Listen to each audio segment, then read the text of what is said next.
ॐ नमो नारायणाय ॐ नमो नारायणाय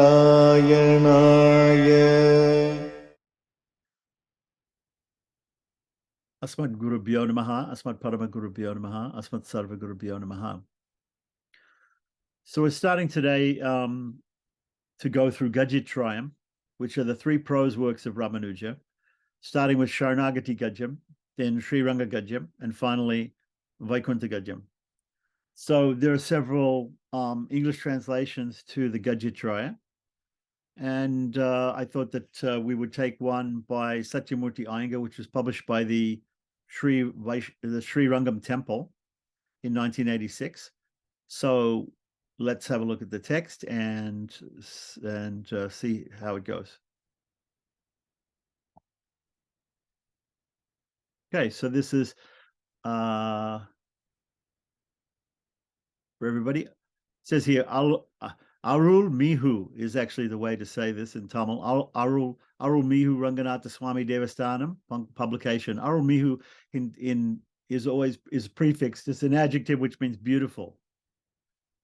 Arul Mihu Ranganatha Swami Devasthanam publication. Gadya Trayam. Gadya Trayam means the three Gadyas. Gadyas is a form of poetic work that doesn't have verses, but it's just sort of like prose in Sanskrit of Bhagavad Ramanuja, a free rendering of in English, serving as a key to the study of the original text. And we have a picture here of Lord Ranganatha, the Utsava Murti of Lord Ranganatha called Nam Perumal, our Lord, our God, right? Standing on the right-hand side of the picture, and sitting on the left-hand side of the picture is the goddess Ranganayaki, his divine consort Mahalakshmi. And they are sitting together in a mandap in Sri Rangam, in her sanidhi, in her temple, inside the temple. She never leaves. She never goes outside of that enclosure like that. She goes on. Sometimes she goes on some palanquin rides, but only inside of that deity enclosure like that. She never sets a foot out like that, which is something. Because she's a chaste wife, she never leaves the house or something. There's some idea like that. And then once a year, Lord Ranganatha, in his Utsava form of Nam Perumal, comes on a day in this month. We're now in the month of Panguni, which is in the rest of India might be called Palguni, right? Which is March, April. And on the star day of Uttaram star, so Panguni Uttaram day, right? Lord Ranganatha comes there and he spends one night there with Goddess Ranganayaki together. And at that time, all the devotees go and they chant the Sharanagati Gadya, the prayer, the great prayer of Ramanuja, which is about Sharanagati or property to the Lord. So this is a big festival in Sri Rangam. And you're very, very lucky if you can wait in line and get inside and have a darshan of the god and goddess together like that. It's considered very important that we surrender to the Supreme Lord in the company of Mahalakshmi, because she is the mediator, she's the mediatrix. She is the person who is going to help us to get the fruit of our surrender or property to God by interceding between us and the Supreme Lord. She's our divine mother, he's our divine father, and we're like the children.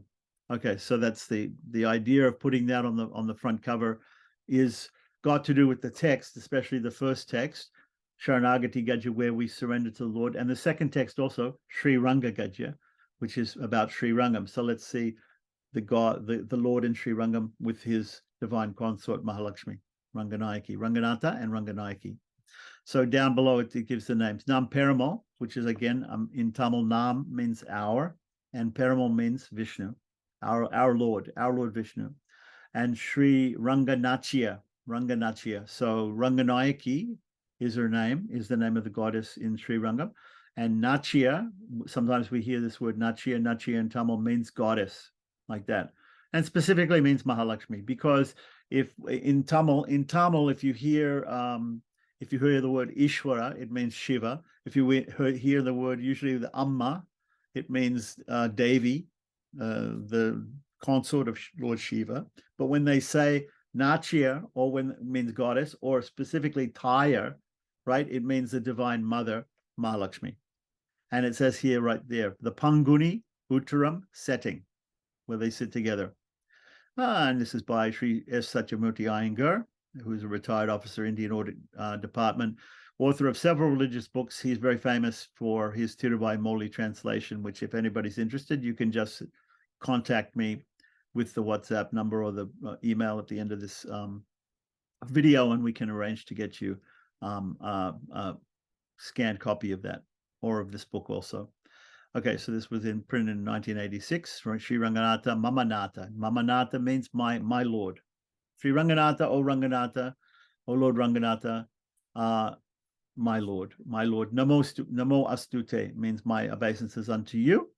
Gadya Trayam, the three Gadyas or poetic works of Saint Ramanuja, free rendering in English, lucid key to the original, and it's a publication by the Sri Rangam Temple. Okay, so these are mentioned. Some trustees of the temple are listed there. There's a table of contents. Forward introduction, Sharanagati Gadya Sri Ranga Gadya Vaikuntha Gadya. Okay, so let's have a look. Srimati Ramanujaya Namaha. Okay, the forward by head of Department of Tamil of Vivekananda College, right? So he's Mr. Professor Jagannatha. Okay, so Gadyam is prose. It means prose, right? Not verses, just free-flowing letters or words, right? Is it in literary style, comprising pithy, sententious expressions, well matched with matter, pregnant with lofty ideals. See Viracholiam, a grammatical treatise in Tamil of the 12th century AD, and Katurai in Chilapatikaram. Okay, so Tamil has its own, Sanskrit and Tamil, they both have grammatical literature which define what a Gadyam is. So he's just going into that a little bit. So far as Sanskrit is concerned, the Gadya Trayam of Saint Ramanuja is, as it were, a touchstone. What is a touchstone? A touchstone is this mythical stone that you touch to something and it turns things to gold, right? It's a touchstone for all Gadyas, right? So in other words, people look at this Gadya and later on we see different Vaishnavacharyas like Vedanta Deshika have made Raghunatha Gadyam for Lord Rama, like that. So other people have taken Ramanuja's Gadya Traya as a paradigm or as an example of a good style of Gadya writing, and they've made other Gadyas about other forms of the Lord or other subjects. Right, so Vedanta, so it says here, is a touchstone of all Gadyas in the language. Vedanta Deshika, right, who is the great Acharya coming after Ramanuja, a literary luminary who came on the scene 130 years later, and an ardent devotee of Ramanuja, followed in his footsteps as seen from his Raghuvira Gadyam. Excuse me, I said Raghunatha Gadyam. Raghuvira Gadyam. Vedanta Deshika's deep devotion to the Gadya Traya of Ramanuja is very much in evidence in his commentaries on them. So he's also mentioning that Vedanta Deshika has done commentary on Gadya Traya, the three Gadyas. Two other intellectual giants have written commentaries on Gadya Traya. They are, number one, in chronological order, because Vedanta Deshika came later. So Perevachan Pillai, right? The prince amongst glossators, and Sudarshana Suri, otherwise known as Shruta Prakashika Bhatta, because he wrote the Shruta Prakashika commentary on Srivasya of Ramanuja, which is on the Vedanta Sutras, Ramanuja's magnum opus, his greatest work. So the very fact that these three stalwarts have written glowing commentaries on the Gadya Traya throws into shade the doubts raised in certain perverse quarters regarding Ramanuja's authorship of these Gadyas. Okay, so just a background on that. There is an Indologist, a Western scholar called Dr. Lester, right, who wrote in his books, and he has translated Vedanta Sangraha, and he's translated some works of Ramanuja. So Western scholars have translated some of the works of Ramanuja. His commentary, Srivasya, was translated by somebody called Thibault. and who also translated Shankara's commentary, the Shariraka Mimamsa Bhasya. And so this Dr. Lester, he said that he doubted, after reading the three Gadyas, he doubted that Ramanuja, the same Ramanuja who had written about all this philosophy, had written the Gadyas, which are more of a theological, they're more of theological poems and expressions of bhakti and everything like that. But what the Sri Vaishnavas accept is that these three Gadyas are in fact authored by Ramanuja. And we can see that even right after Ramanuja, Perivachan Pillai, Sudarshan Suri, and Vedanta Deshika are also great acharyas which lived within 150 years of Ramanuja. And Perivachan Pillai came right after Ramanuja. So why would he write a commentary on a book saying that this was Ramanuja's book if it wasn't Ramanuja's? So he's just mentioning this point to defeat this idea of certain modern Western scholars who say that these three poems are not by Ramanuja. So it's obvious to everybody who's a Sri Vaishnava that these are poems that are by Ramanuja, and they're accepted totally by like that. And we have very good proof of it in the fact that the acharyas who lived almost at his time wrote commentaries on it saying that they were Ramanuja's works. Okay, so these are only just modern ideas by Western scholars. For some reason, they feel entitled to say that Ramanuja didn't write these three. Okay, so anyway, the genesis of these Gadyas has been brought out in sufficient detail in paragraph 4 of the introduction that follows, setting to naught all doubts in this regard. So he's setting this up. This is the first paragraph. In the fourth paragraph, he's going to give more reasons why we accept these as being by Ramanuja. The first of these Gadyas is called Sharanagati Gadya, in the form of a dialogue between Ramanuja and the divine couple, Lord Ranganatha and Goddess Ranganayaki, right? The Supreme Lord Sriman Narayana and his divine consort Mahalakshmi. So initially, Ramanuja invokes the blessings of the Universal Mother, Goddess Ranganayaki, for the fruition of his surrender at the feet of the Lord, which is to follow. So Ramanuja wants to surrender to the Lord, and he prays to Mother Lakshmi to please give her blessings so that his surrender will be fruitful to Lord Ranganatha, to Lord Sriman Narayana. Most gracious that she is, the mother blessed him all right. Ably backed by her, Ramanuja surrenders himself at the lotus feet of the Lord, praying for his forgiveness in regard to all his sins, past, present, and those likely to be committed in the future. Right? Because we know that Lord Krishna in the Bhagavad Gita has said, Moksha Yishami Masuchaha, I will lead you to liberation.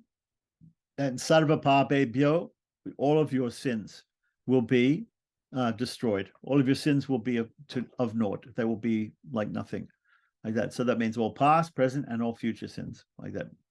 So further, he prays for the advancement of his God love, or his bhakti, right, to the highest level of Parama Bhakti. Parama Bhakti means the supreme form of devotion to the Lord, the very apex of intellectual, not only intellectual, but emotional also, the intellectual love of God, culminating in Nitya Kainkarya.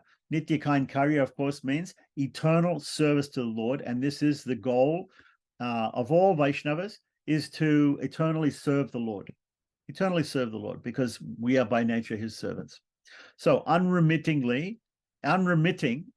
means eternal, right? Diurnal means day and night, right? Service to him. Right, the Lord in sweet conjunction with his mother, with the divine mother, with the divine mother, Mother Lakshmi, right? Granted all the prayers of Ramanuja, as could be seen from aphorisms 18 to 24. Okay, so once we get into the text, we'll see that it's divided up into different aphorisms. Sometimes we call aphorisms in Sanskrit sutras, which are pithy phrases, right? Or short phrases which have a lot of meaning, right? In Sanskrit we call an aphorism a sutra. In Tamil we call an aphorism a churnika. A churnika. It means churnika means powder actually, but anyway, a churnika means like a sutra in Tamil. So we'll see the different sections of the work. The second piece is a shorter one. So now looking at the next piece, which is Sri Ranga Gadyam, which is about Sri Rangam. The second piece, Sri Ranga Gadya, a much shorter one, a follow-up to the first, was pointedly addressed to Lord Ranganatha and hence known as Sri Ranga Gadyam. Right. The third, Sri Vaikuntha Gadyam, contains a detailed description of that transcendental abode, followed up by an exhortation to the supplicant to steep himself in constant contemplation of the Lord's auspicious attributes, pining for unremitted service to him in the eternal land. Sri Vaikuntha, right? All the devotees of Ramanuja are eligible for the benefits accruing from his appeal to these Gadyas. After all, it is only property or surrender to the Lord's loving protection that serves as the solvent, right, or solution, let's say, for all ills and evils. The 56th utterance, or aphorism, or sutra, or churnika, right, out of Ramanuja's, the 56th utterance out of Ramanuja's 72 golden utterances may be quoted here with advantage. Okay, so apparently Ramanuja has given 72 orders, and the 56th one is going to be mentioned here. Here it is. Avoid those who recognize other means of salvation except property. Right, so that means people who think that salvation can be had from karma yoga, jnana yoga, bhakti yoga, any other means but property. And never dwell in the company of those who stray away from the doctrine of surrender. Right, so that's Ramanuja's order, his idea here. Now, paragraph 3. Sri Satyamurti Iyengar of Gwalior, the author of several religious books in English, including the scintillating glossary on Tiruvaimoli. Tiruvaimoli, of course, is the magnum opus of Nama Alwar, the greatest of the Alwars, or the head of the Alwars, which is over 1,100 verses long in Tamil, right? Prabandhas. Part of the Nalaya Divya Prabandham, the 4,000 great songs of the Alwars, right? His magnum opus, so this is a magnum opus of Satyamurti Iyengar, is to give us a glossary or to give us a translation and understanding of Tiruvaimoli, presents in the following pages, right, an illuminating introduction to and a concise summary of Gadya Trayam in elegant English. It is really a treat to peruse them, as the subject matter penetrates our heart and lifts us aloft from meaner cares. The prefatory notes infuse in the reader a deep yearning, a thirst, as it were, to look at the treat that follows. His observations on expressions like Akila Jagan Mataram, Sarvam Sampashyate, Bhagavantam, Bhakti Yogakyam Ratnam, etc., which we'll come to later in the text, right, deserve special attention and approbation. Sri Iyengar, meaning the author, Satyamurti Iyengar, has appropriately termed these Gadyas of Ramanuja as his swan song. So it's typically understood that Ramanuja, after writing his philosophical works, which are his commentaries on his concise giving the meaning of the Vedanta or the Upanishads in Vedanta Sangraha, his commentaries on the Vedanta Sutras, Sri Bhashya, Vedanta Deepa, and Vedanta Sara, and his Gita Bhashya on Bhagavad Gita, right? After writing those philosophical works and after giving a practical manual for his followers to follow in the Nitya Grantha, which is for daily practice, he gave these devotional poems at the end, of his life with us, right? So his swan song is called a swan song. So it's a summation of his feelings about the Supreme Lord and his understanding. So the style is racy and flows with commendable faculty, free from jerks of any kind, and thus keeps pace with the dignity, decency, and decorum of the gait of the original, right? So that's nice. Okay, so that was just the introduction, the forward.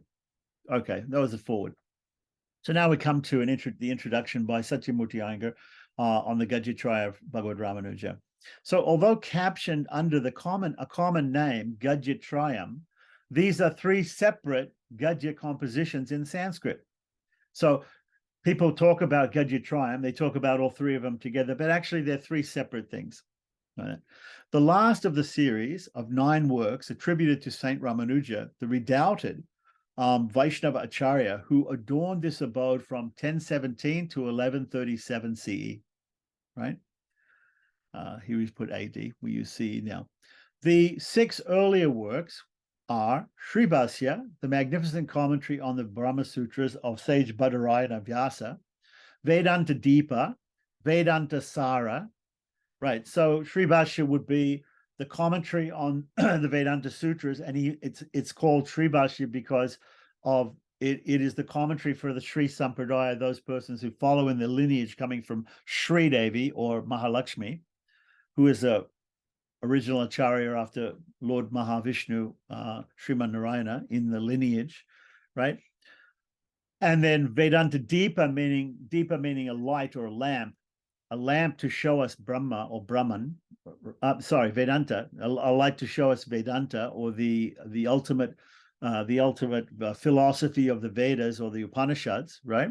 So Vedanta Deepa, which is a shorter commentary than Shribhasya, and then Vedanta Sara meaning the essence. Sara means the cream in Sanskrit. It means the essence of Vedanta. So Vedanta Deepa and then Vedanta Sara, even shorter work. Then the Gita Bhashya, which is a commentary on the Bhagavad Gita, right, which is found in Mahabharata.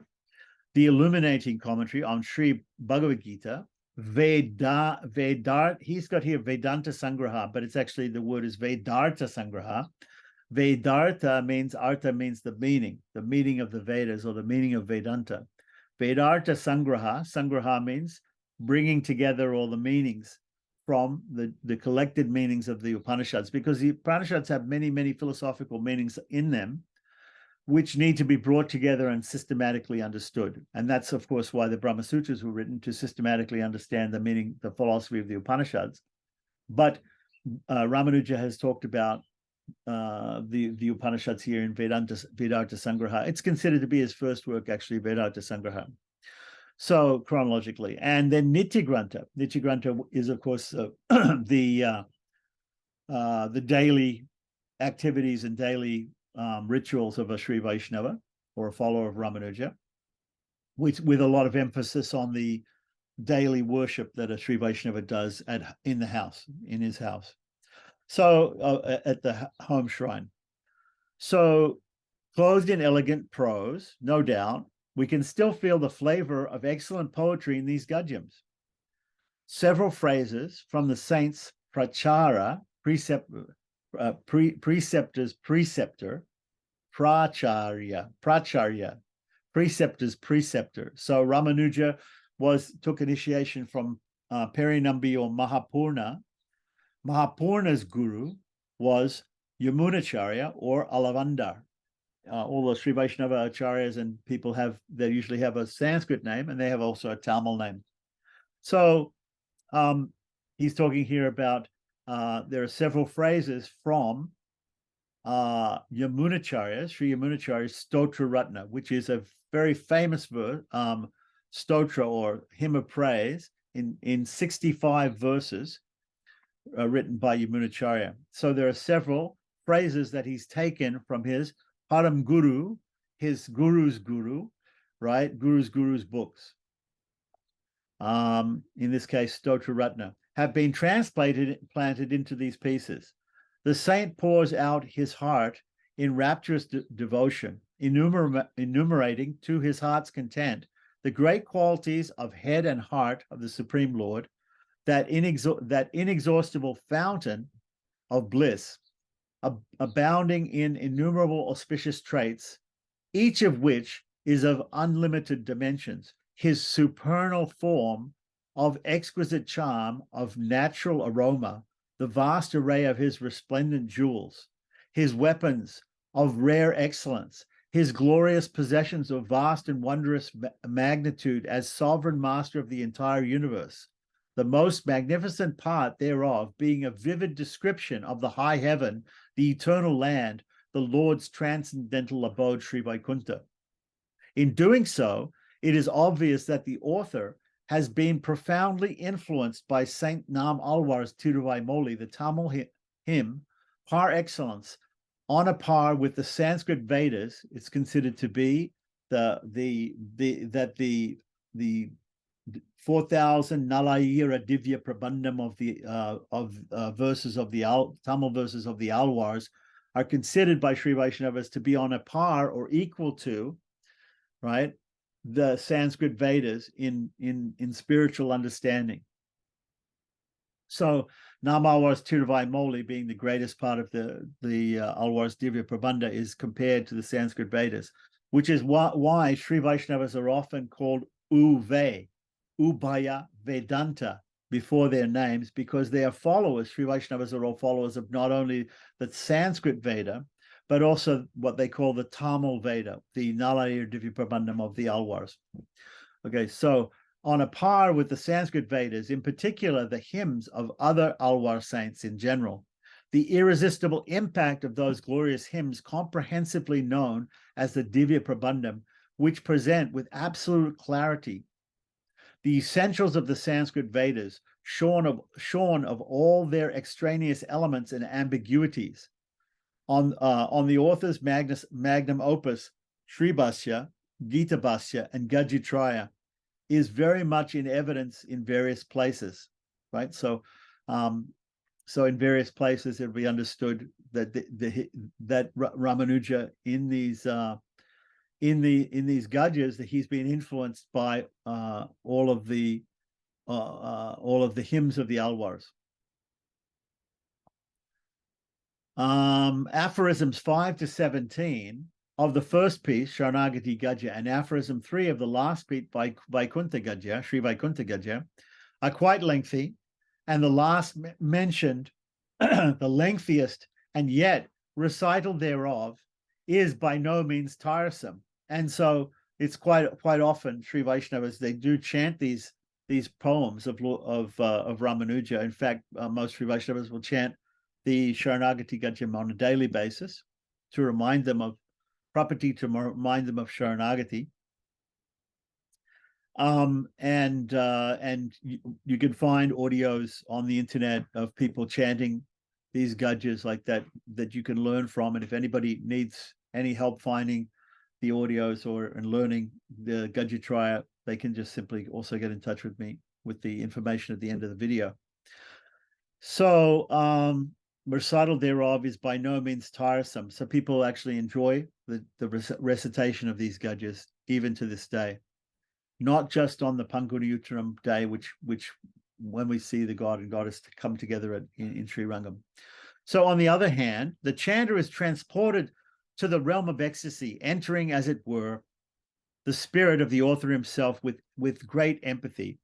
Did not the saint impart to his supplication the universal character by referring to the divine mother, Mahalakshmi, in the opening aphorism as Akila Jagan Mataram, Asman Mataram, that is, universal mother, my mother, instead of Ramanuja Mataram, thereby identifying himself with the entire mankind and pleading for them all, pleading for all mankind. So Sri Bhashya is refreshingly different from the commentaries of other glossators, or commentators, right, let's say, in the field, because Saint Ramanuja fully imbibed the teachings of Saint Nam Alwar and the other Alwars, and could therefore easily tackle several moot and ambiguous points in the Sanskrit Vedas, further confounded by mutual contradictions among the glossators themselves, the preceptor and the disciple, and so see aphorism 64 and 65 of Acharya Hridayam, which is a book by Alagiya Manavala Perumal Nayana, who is the younger brother of Pillai Lokacharya of the Tengalai Southern School of Sri Vaishnavism, or Sri Rangam School of Sri Vaishnavism. So we have to, he's saying, go see those aphorisms in those Churnikas in the book Acharya Hridayam. Usually Sri Vaishnavas will, they will get initiated, they will take Pancha Samskara. After taking Pancha Samskara, they will embark on a series of learnings of or studying. They will embark on studying Mumukshapadi by Pillai Lokacharya, and then after that, Srivachana Bhushanam, and the third book they'll study is this Acharya Hridayam by his younger brother Alagiya Manavala Perumal Nayana. Okay, so continuing on, right? In dire contrast to the Advaitic means non-dual. It provides, some people say Mayavada, or the people who are monists, right? Because Sri Vaishnavas are not monists, they are, in fact, Vishishta Advaitins, and more about that later if anybody wants to know more about what the difference between Vishishta Advaita and Advaita is, they can get in touch with me. So Advaita concept of God. So in dire contrast with that Advaita concept of God, the Brahman, in which it's spoken of is as the Supreme Spirit, as an icy cold, abstract, formless, colorless, odorless, and so on. Look at the picture raised in the mind of Ramanuja whenever he came across a reference to the Paramapurusha, the Supreme Being, in the text of the Brahma Sutras. The Lord's exquisite form, bedecked with myriad of jewels, weapons of rare excellence, innumerable auspicious attributes, each of which is of unlimited dimensions, and many wondrous deeds performed during his incarnations, the glorious scenario in the high heaven, his, meaning Sri Vaikuntha, his transcendental abode, etc. That is why he went the whole hog out, giving unbridled expression to his ecstatic experience, unmindful of its recurrence every time he had to describe the Supreme Being. So if we look in Ramanuja's works, all of Ramanuja's works, wherever he begins to speak about the Supreme Lord, he always describes the Lord not as nirguna or formless, impersonal Brahman, but as a person with unlimited Divya Mangala Vigraha, with a divine auspicious form of unlimited wonderful qualities. Innumerable wonderful qualities. So this can be experienced in an ample measure in these Gadyas also. As a matter of fact, the hymns of the Alwars have had the rapturous hold of all of our Purvacharyas, our previous teachers. Saint Ramanuja's predecessors, as well as the successors in his apostolic lineage, right, his Guru Parampara, despite their thorough mastery of the Sanskrit Vedantas. So despite all of the acharyas in the Sri Vaishnava lineage being thoroughly schooled in the Sanskrit Vedanta and the Upanishads, which many references to the Supreme Lord in the Upanishads are not that descriptive. But despite that, the Sri Vaishnava acharyas tend to be very descriptive when they talk about the Lord and his unlimited qualities. So the critics who are out to deny the inevitable link between Sri Bhashya and these hymns. In other words, there are some people, as I said, Dr. Lester, who say that, yes, Sri Bhashya was written by Ramanuja, but Ramanuja couldn't have written this because he speaks about the Upanishads in Sri Bhashya. And here he's talking about the theological aspect of Sri Vaishnavism, about God with unlimited qualities. But yes, in the Sri Bhashya, Ramanuja also mentions the qualities of God, right? So the critics who are out to deny the inevitable link between Sri Bhashya and these hymns and look at the former in isolation from the latter are woefully ignorant of the Divya Prabandhas of the Alwars, being totally unacquainted with them. So that's the thing.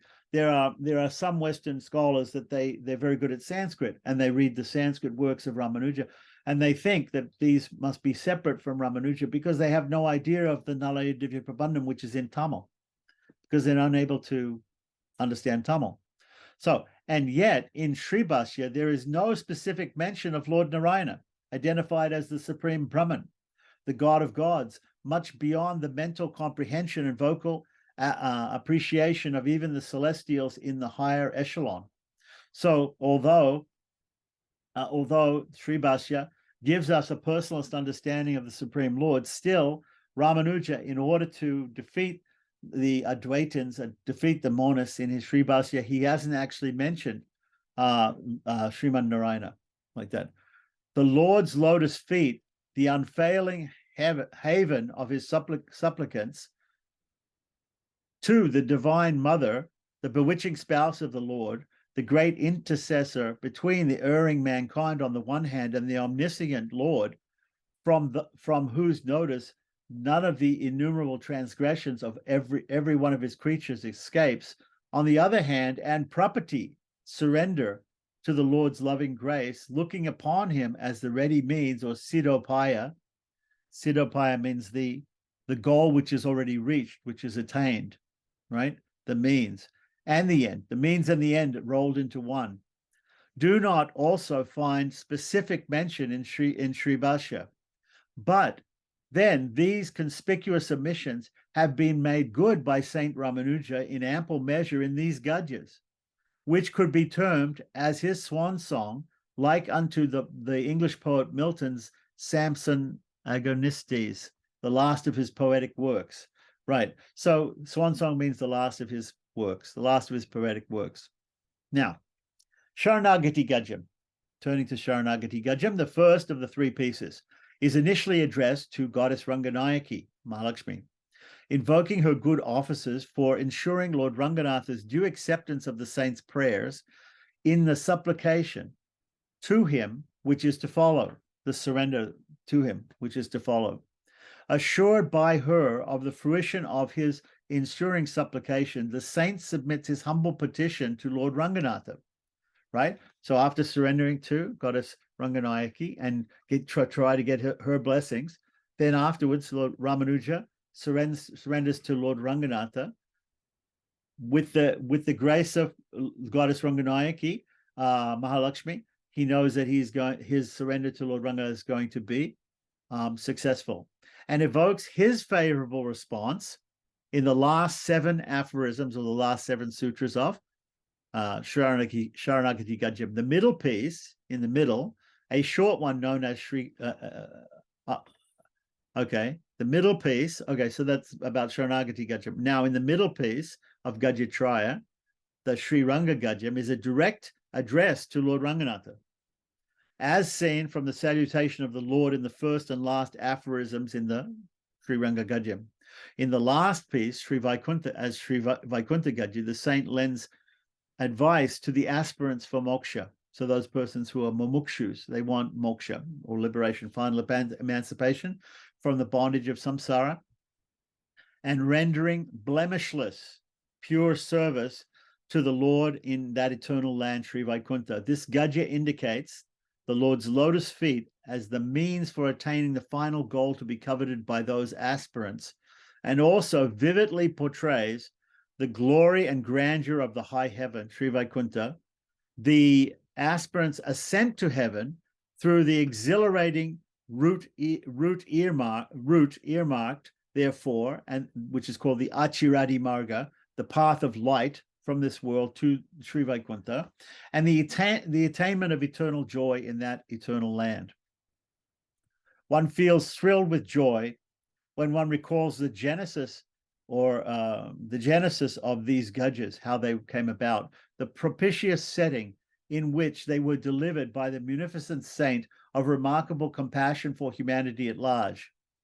On a day in the Tamil month, Panguni, or Palguna in Sanskrit, presided over by the star of Uttiram, which is Uttara Palguni in Sanskrit, right? It is customary for Namperamal, the Utsava Murti, or festival deity, the mobile deity taken out of the Sanctum Sanctorum on ceremonial rounds, and Goddess Sri Ranganayaki in Sri Rangam, to be seated side by side on one and the same throne at the latter's separate shrine. So Ranganayaki in the north in the northwest corner of the Ranganath Swami temple is the Ranganayaki shrine, and goddess Ranganayaki Mahalakshmi stays there.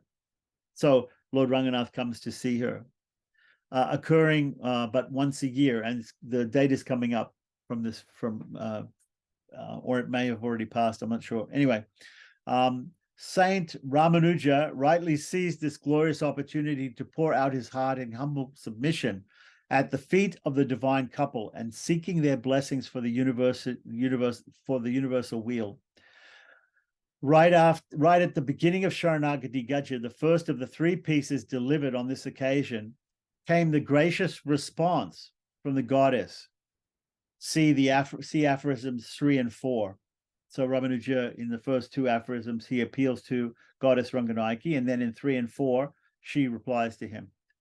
Taking advantage of the presence of the Divine Mother, who is the very personification of grace, the saint seeks her blessings and good offices as the great usherer on the spot in the opening aphorism and the next, aphorism 1 and 2, for the fruition of his ensuing supplication, his surrender to the Lord, commencing with the 5th aphorism onwards, that his surrender to the Lord.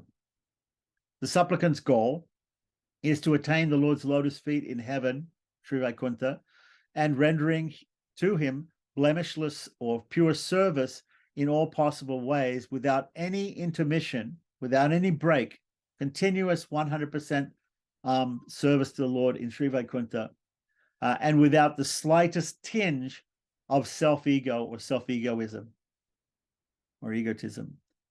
In the 3rd aphorism, the mother, Mahalakshmi, right, Ranganayaki, was not only quick to grant the saint's prayers, saying, "Be it so," astute, she says, astute, let it be so, but amplified it in her sweet spontaneous grace in the very next aphorism by saying, "By that your supplication to the Lord, all your cherished desires will be happily fulfilled. Taya eva sarvam sampatsyate." The exact purport of the mother's benediction, as implied by the word sarvam, has been brought out in clear accents by Shruta Prakashika Bhatta. So Shruta Prakashika Bhatta, or Sudarshana Suri, who has written a commentary on this, has specifically taken this word sarvam to mean, he was the erudite commentator on the Srivasya. He wrote a commentary on the commentary that Ramanuja wrote on the Vedanta Sutras, right? He has said that this sarvam word used by Mahalakshmi Ranganayaki in this Sharanagati Gadya, his commentary is, as, "O saint, the benefits accruing through the supplication currently embarked upon by you will not stop with you alone, but will percolate down to all those members of your establishment linked to you directly or indirectly, generation after generation, in an unbroken succession." So what he's saying is that Shruta Prakashika Bhatta, in his commentary on the word sarvam used in Sharanagati Gadya, he says that this means that the surrender of Ramanuja, the goal attained by Ramanuja by his surrender, the blessing of Mahalakshmi will be on not only Ramanuja, but all the people that follow Ramanuja down through the ages, either directly or indirectly, generation after generation, right? So this is called Swa Sambandi Nishtaranapi Sarva Sabdhabi Pretam. Right? So this is but anyway, this is in the commentary. This is not in the original understanding, but the literal understanding. It is this boon granted to the saint on this unique occasion, vouchsafing salvation to all those who maintain their links with him through the traditionally constituted acharyas from the saint downwards in an unbroken apostolic succession, that has been referred to by the illustrious Vedanta Deshika. So even Vedanta Deshika has accepted this, right? Who came on the religious scene nearly 150 years later in his sloka 22, verse 22 of his work, Nyasa Tilaka, which we can read later, like that. This great event is appropriately celebrated with great eclat in the shrine of goddess Sri Ranganayaki, every year on the Panguni Uttaram day.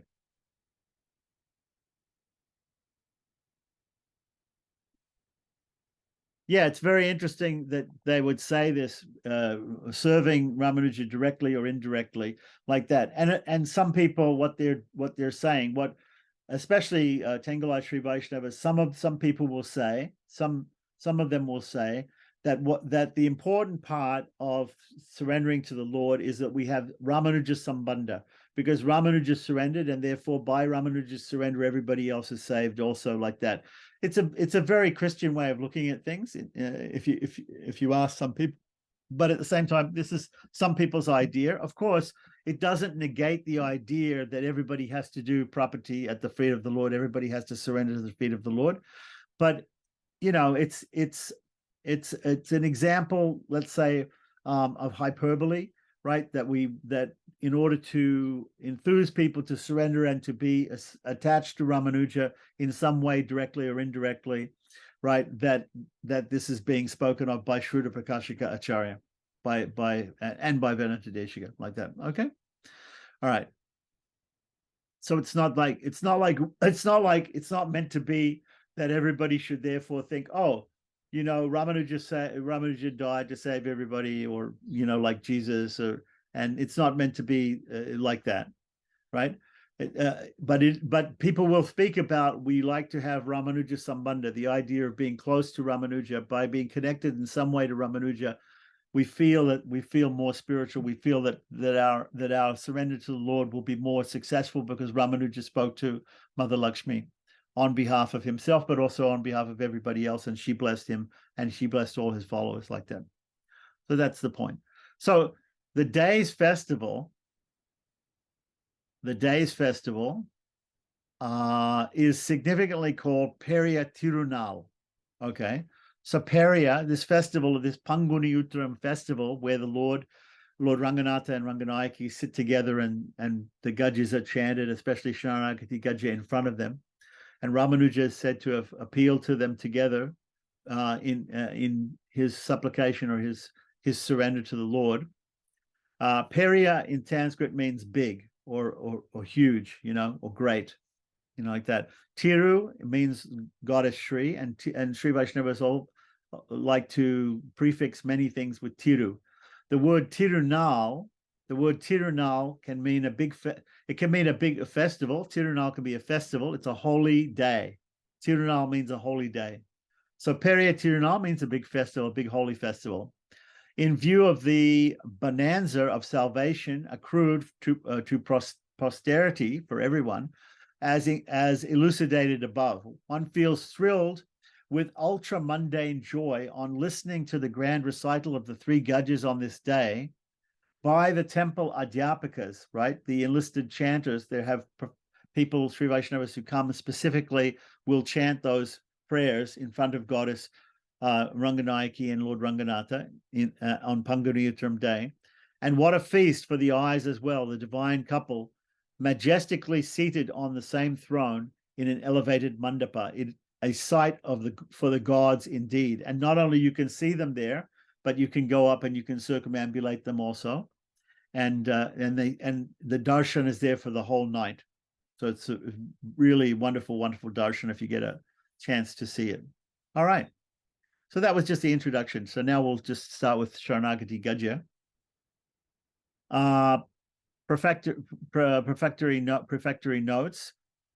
This comprises 24 aphorisms of varying length. Our acharyas look at this piece as but an illuminating commentary on Dwayam, the mantra ratnam, the gem of mantras, which cast a spell upon them of all the three secret doctrines, the other two being Tira mantra and Charma sloka. Okay, so these are the commonly given mantras in the Panchasamskara ceremony of initiation in Sri Vaishnavism. The Astakshara mantra, Om Namo Narayanaya. The Dwaya mantra, which is called Mantra Ratna, or the gem of mantras, Sriman Narayana Charano Sharanam Pavadye Shamate Narayanaya Namaha. And the Krishna Charma Sloka, the last and final order of Lord Krishna in the Bhagavad Gita, Sarvadhanamam Parichaja, Mamekam Sharanam Bhaja, Aham Tva Sarva Papebhyo Mokshayishyami Masujaha. So this particular Sharanagati Gadya, being about property or surrender, And the Dwaya mantra is known as the mantra for surrender. So it is considered to be a commentary. The Sharanagati Gadya itself is considered to be an expansion or commentary on the Dwaya mantra, the Sharanagati Gadya. So in this Gadya, aphorisms 3 and 4 are seen to be utterances of goddess Ranganayaki. So the idea is it's a conversation between Ramanuja, who's appealing to goddess Mahalakshmi or Ranganayaki, right? And then, so in the first two aphorisms, he appeals to her.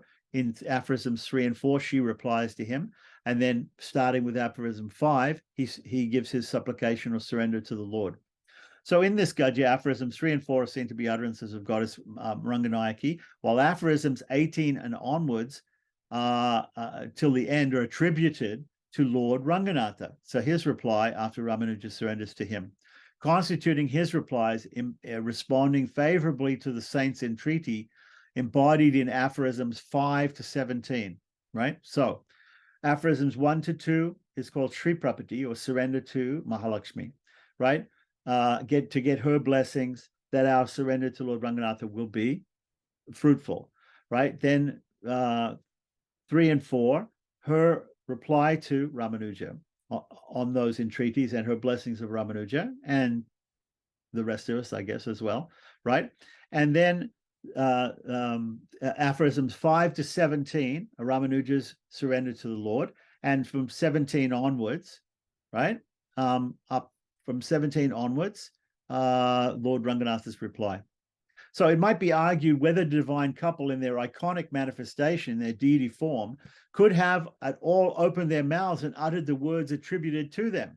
Some are inclined to view that the saint himself would have intuitively read their minds from their facial expressions and spelt out their utterances as conceived by his immediate insight or inner voice. Sri Vedanta Deshika would, however, seem to have grasped it as the dialogues which actually ensued between Ramanuja and the goddess in the first instance, and later on between Ramanuja and Namperamal, Lord Ranganatha. This view is reflected in his commentary on the Gadya. Okay, so whether you think of these utterances by Sri Devi and Lord Ranganatha as being divinely intuited by Ramanuja and written in his Gadya, or whether you think of them as an actual conversation that happened on Panguni Uttaram one time between Ramanuja and the deities in Sri Rangam of Mahalakshmi, Ranganayaki, and Namperamal, Lord Ranganatha, Sriman Narayana. It doesn't really matter. Some people have taken it one way, some people have taken another way. Some people take it very literally, that this conversation took place very literally, and other people, you don't have to take it as a literal thing. But in any case, Ramanuja wrote it down like this, and he intuited it like this. Vedanta Deshika says it's an actual conversation that went on between them. This view is reflected in his commentary on the Gadya. Further instances are not wanting where the Lord, normally silent in his iconic manifestation, condescended in exceptional cases to converse with his staunch devotees and regale them. So we have the example in some other stories about Sri Vaishnavacharyas. For instance, Ramanuja went to Tirukachi Nambi and he asked 6 questions to be asked to Varadaraj Perumal, the deity in his hometown. Basically, he was from Sri Parambadur Ramanuja, but the biggest town near there where he went to school was called Kanchipuram. So he went to Kanchipuram and for his schooling. And so he asked the deity in Kanchipuram certain questions and got the reply from the deity through one of the devotees of the deity. And sometimes there are other examples also that we find where the archakas or the temple priests of particular temples will speak on behalf of the deity, and they will relate, either what they've intuited from the deity or perhaps what the deity has told them verbally. And so there are other examples of this in Vaishnava history and in Vaishnava literature. So now we have the invocation. So actually there are some different invocational prayers. And just to understand the invocational prayers, let us go to the Sanskrit. And we'll just have a look at the invocational prayers for a second. So here we are. Here's the Sanskrit. And if we go back to the beginning, before we start the Sharanagati Gadya or the Gadya Traya in earnest, we have the beginning like this. So he'll start off like this. The Sri Bhagavad Ramanuja Munir Anugrahitam Gadya Trayam, right? Mukata Shlokaha. So Sri Shailesha Dayapatram Dibhaktyadi Gunanavam Yatindram Pranavam Vande Yatimdra Pranavam Vande Ramijamata Ramunim.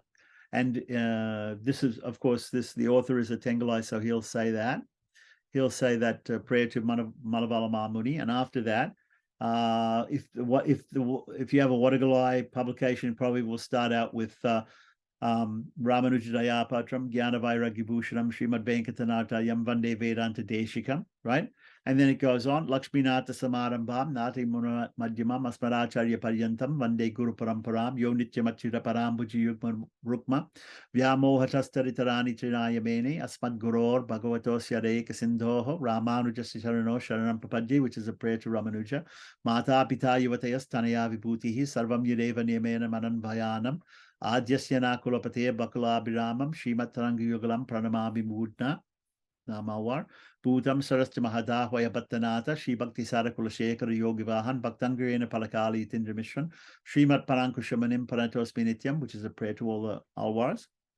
Srimate Ramanujaya Namaha Srimad Bhagavad Ramanuja Munibhir Anugrihite Gadyatraye Sharanagati Gadyam.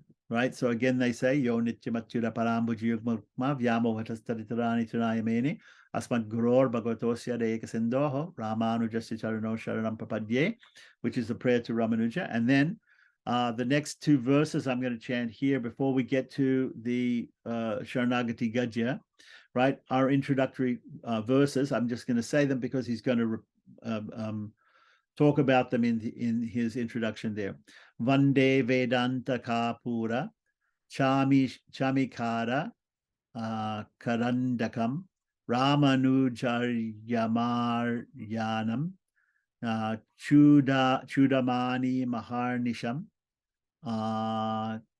Chid Paratatvanam Tatvayat Mavedine Ramanujaya Munaye Namo Mama Giriyase. Okay, and then of course this is the Sharanagati Gadya itself, how it starts on Bhagavan Narayana Abdi Matanu Rupa Swarupa Rupa, etc. So we'll come back to that. All right. So we go back to, I think it was page 18. Right. So we have here the invocation. So this first verse after Ramanuja, after Yo Nityamachura Parambuji Yugma Rukma, right, the prayer to Ramanuja, this is how everybody would start to chant Sharanagati Gatyam, Vande Vedanta Kaparam, etc. It means salutation to Ramanuja, the crest jewel or the crown jewel of the grand lineage of ancient preceptors, the veritable gold container holding intact the fragrant, refined camphor of the Vedanta Shastras. Very nice.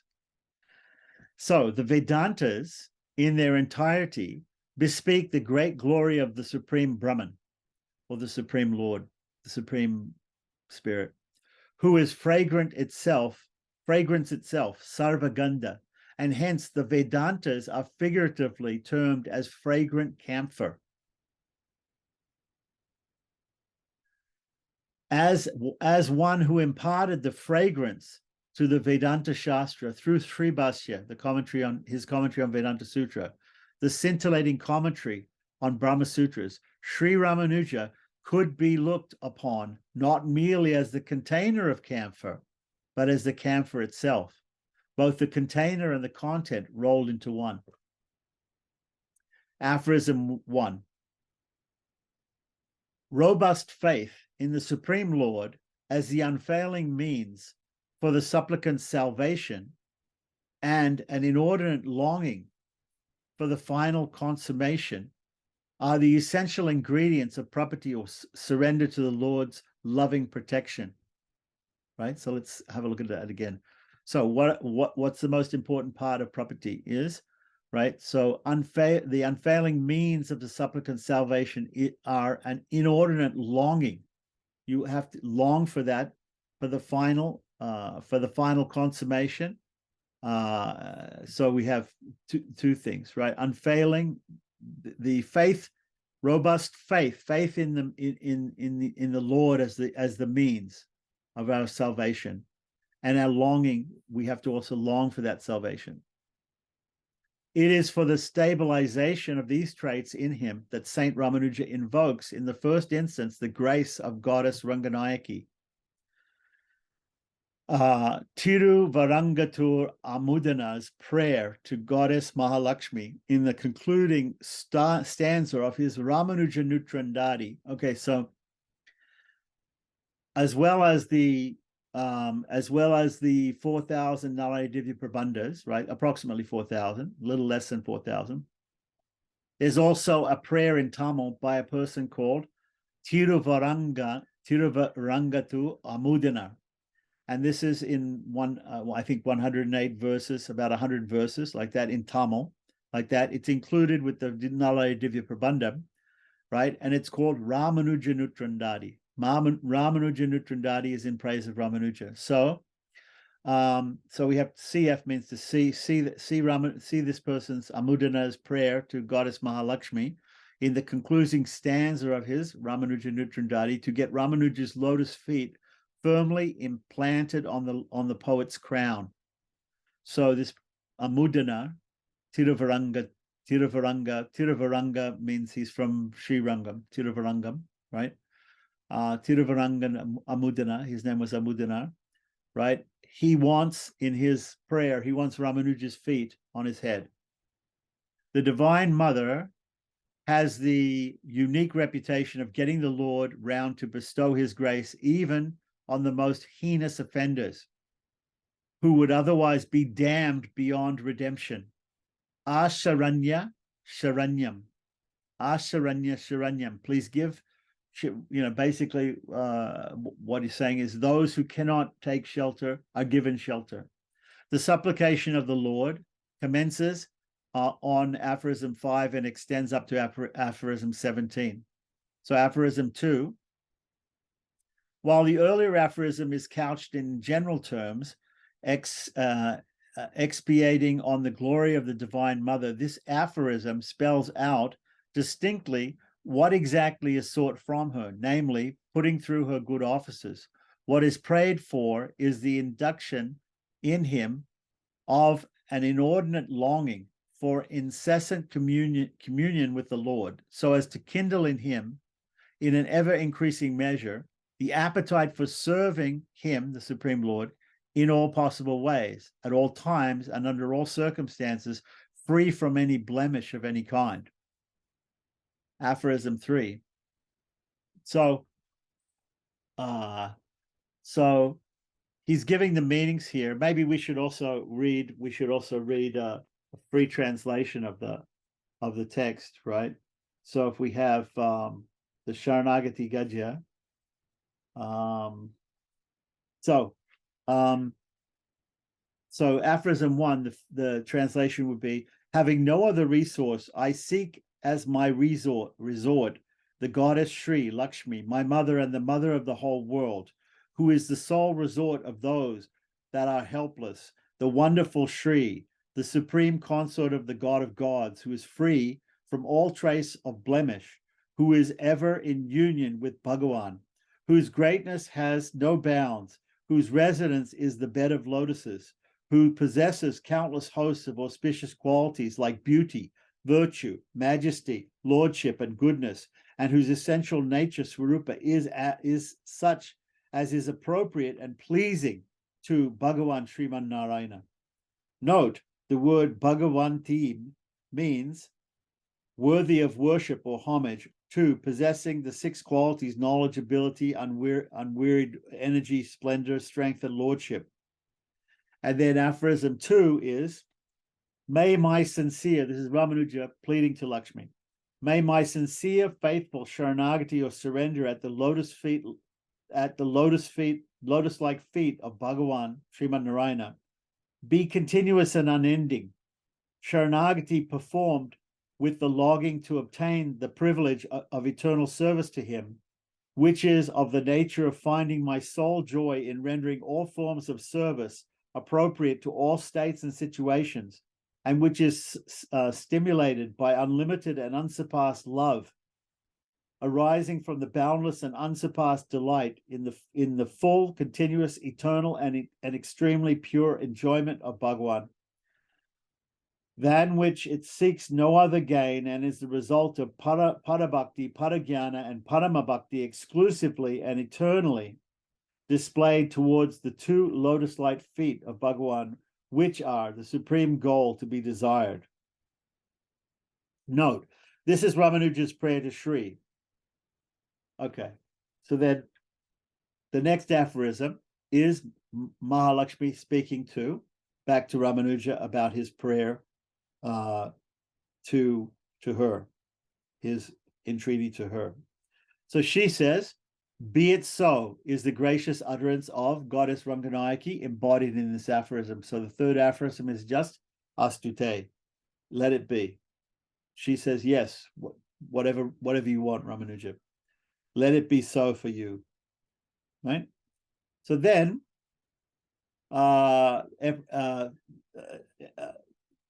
aphorism 4 says specifically, everything will be fulfilled by it alone. Everything will be fulfilled by your surrender alone to the Supreme Lord. Note, 3 and 4 are the reply of Sri to Sri Ramanuja's prayer. And also, Sudarshana Suri, the author of the commentary Shuddha Prakashika and Tatparya Dipika, says Parabhakti means the intense loving to have the vision of Bhagavan.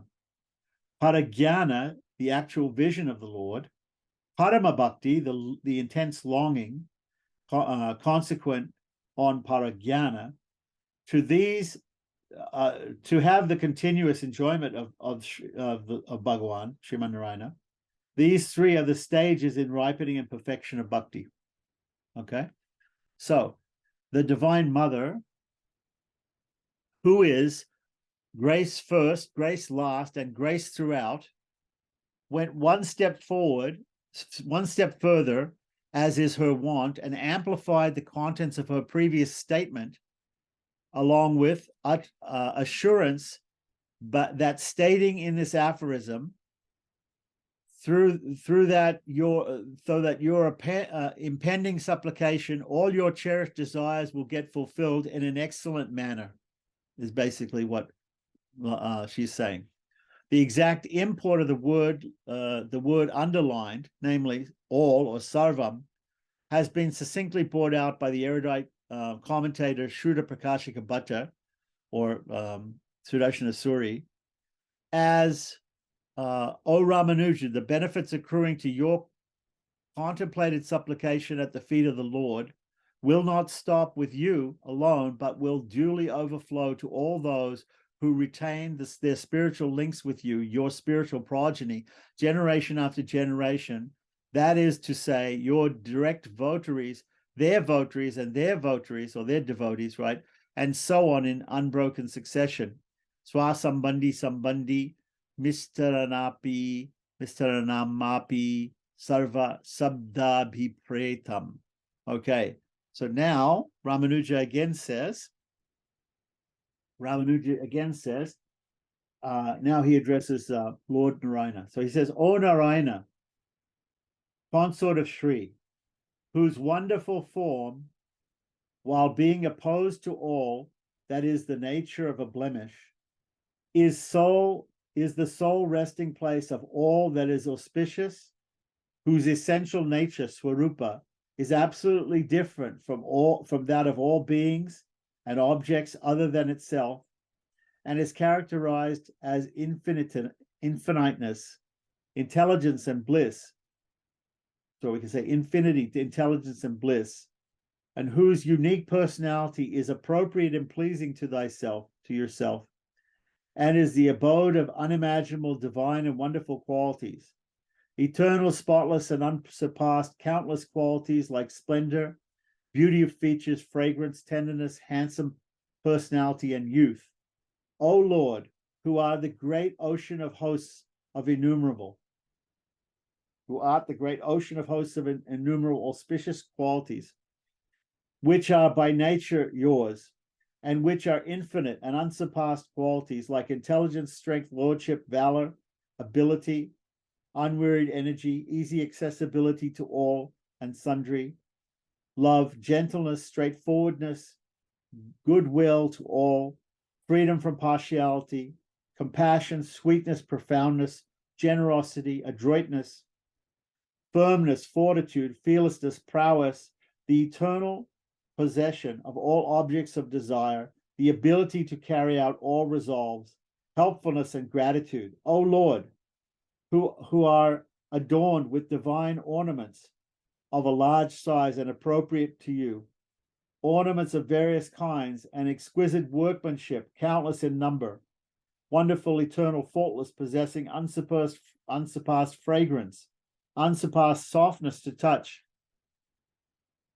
unsurpassed and dazzling brilliance, such ornaments as an imperial crown, a crest jewel, earrings shaped like the shark, a necklace, pearl garlands, armlets, bracelets, the srivatsa, the gem, kustuba, the waistband made of a chain of pearls, the raiment or clothes of yellow silk, girdle and anklets. O Lord, O Lord, who wears innumerable and divine weapons suited to yourself and of unimaginable potency like the conch, discus, club, and sword, and the bow, all eternal, spotless, and of unsurpassed auspiciousness, O Narayana, beloved consort of Sri Devi, who is possessed of infinite and unsurpassed host of auspicious qualities pleasing to you, who is eternal and perfect with an essential nature, character, and form appropriate to you, and with the beauty, character, greatness, lordship, and goodness suited to you. Oh, you are the consort of Bhumi and Nila, who resemble Shri in these respects. O you whose 2 feet are eternally waited upon by varied and innumerable attendants, male and female, whose essential nature, swarupa, existence, and different kinds of activity are congenial to your will and are of such a nature as would find their sole joy in rendering all kinds of service. Attendants such as Shesha, Anantashesha, Vishvaksena, and Garuda, who are immortal, perfect, and possessed of unsurpassed knowledge, activity, lordship, and other innumerable and auspicious qualities. O Lord of Vaikuntha, the region whose essential nature and character are beyond the comprehension of the mind and speech of even the great yogis of Vaikuntha, which contains countless objects of enjoyment, countless instruments of enjoyment, and countless places of enjoyment, all congenial to your will, and richly provided with innumerable wonderful and great things of unimaginable magnitude. Vaikuntha, which is the eternal, faultless, and unequaled in splendor.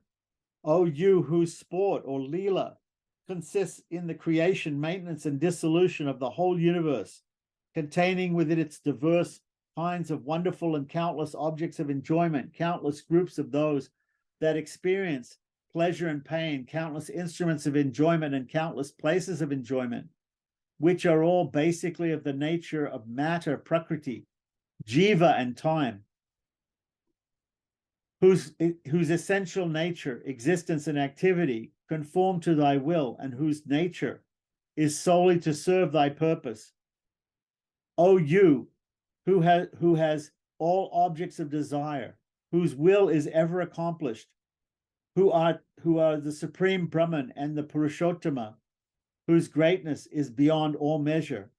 O consort of Sri, Narayana, Lord of Vaikuntha, great ocean of measureless mercy, goodness, affection, generosity, lordship, and beauty. O thou that art the refuge of the whole world, without any exception and regardless of all considerations of class, status, or character, that dispellest the distress of those that offer obeisance to thee, O you that art the ocean solely of love to those who depend on you, that know always the true nature and condition of all created beings, that art engaged in the control and ordering of all beings without exception, those that move and those that are stationary, that thou art the Sheshi, or the master for whom all beings exist. Thou art the support of the whole universe, and thou art the Lord of the universe. That is, you are our master, and who has with him all desirable objects, whose will is ever realized, who is unique in his loveliness, who is the kalpaka tree, or the wish-fulfilling tree of those who are in want, the friend in need of those who are in distress, the consort of Sriman Narayana, refuge of those who are helpless. I seek the protection of you. I seek the protection of your two lotus-like feet, having no other resort. So that's aphorism 5, quite long. So note here that Sheshi is one of the fulfillment of those purposes other beings or things exist. Shesha is the being or thing which exists only for the fulfillment of Sheshi's purpose. So the Sheshi, the Lord is the Sheshi, or the Lord. He's the master. And the Shesha is the servant, the thing that exists solely for the purpose of the Lord, of the owner. Right? Okay, so and the next, so the saint surrenders himself at the lotus feet. This is still aphorism 5, right? So we'll hear it from here. His peerless glory and grandeur, his all-round excellence, his attributes of knowledge, strength, wealth, valor, power, splendor, tender solicitude, easy accessibility, loving condescension, softness, straightforwardness, etc. All the superlative eminence, his supernal form of exquisite charm, baffling description, and the vast variety of sweet-smelling, soft and splendid jewels with which he is bedecked, the vast array of weapons of rare excellence, his glorious conjunction with the principal consort Sri Bhu Neela Devis, the grand setting in which he holds court in the high heaven Sri Vaikuntha, seated in all his might and majesty, surrounded by eternal angels, Ananta, Garuda, Vishvaksena, and a host of others, ever ready to do his bidding, his overlordship of the high heaven and all its unrivaled splendor, much beyond the ken or the understanding of mental comprehension and vocal appreciation of even the most exalted sages. His marvelous control of Leela Vibhuti, this material world, the sporting arena, the worlds on this side of heaven, on this side of Sri Vaikuntha, on this his unique governance of the universe as the great ordinator and controller of one and all, and so on and so forth. As all these closely followed formulations in Dwaya mantra, that mantra is mentally recollected by the saint at this stage, future chanters follow suit, right? So at this point, at the end of the fifth, at the end of this praise of Sriman Narayana, Ramanuja, in the verse there, it says Atra Dwayam, which means one should meditate on the Dwaya at this point of chanting the Sharanagati Gadya, and it's understood. So normally when people chant the Sharanagati Gadya, they don't actually say the Dwaya mantra, but we can also say Sriman Narayana Charano Sharanam Papadye Shrimate Narayanaya Namaha at this point, which is the mantra of surrender. Like aphorism 5 is Ramanuja's surrender to the Lord, and leading up to that, we've done everything leading up to that, and then we'll continue on after that. Here Dwayam, Atra Dwayam, it says. So it says one other thing here. So Atra Dwayam, here Dwayam, having given up father, mother, wife, sons and relatives, friends and preceptors, gems, wealth and corn, fields and houses, and also all upayas prescribed in the Shastras, all objects of enjoyment, along with the joyful along with the joyful experience of my own pure self, freed from the body, which would be Kaivalya Mukti, after giving up that. I seek as my sole resort, this, O Supreme Being, thy 2 feet, which have traversed the whole world. Here Dwayam means, here the meaning of the mantra called Dwayam has to be practically explained, or it might be that the mantra Dwayam should be uttered. So some people take it that you utter Dwaya at this point. Other people simply remember it, the meaning of Dwayam. Om Namo Narayanaaya. Om Namo